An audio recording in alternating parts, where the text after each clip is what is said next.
Hi, this is Anthony with ButterflyMX. Today I'm going to show you how to create and use a virtual key. First, launch the ButterflyMX mobile app on your smartphone.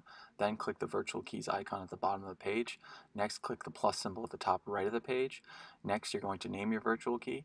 I'm going to use this virtual key for my dog walker, so I'm going to title it Dog Walker. Then you need to determine the days of the week your key will work. Select the repeat option and choose the days. My dog walker will come Tuesdays and Thursdays, so I'll select those days. Next, you need to select the times of day your key will work. Select the from time. I'll select 12:20 p.m. and the until time, 3:20 p.m. Lastly, you need to determine when the key expires. Don't worry, you can adjust any of these settings at any time from within the mobile app. Next, click the Generate Key button at the top right of the page, and then the blue Share Key button. Enter the phone number or email address of the contact you'd like to send the key to.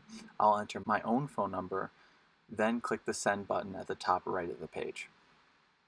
Your key will be sent as a text message or email if you entered their email address. Great, I just received the key, so let's see what it looks like.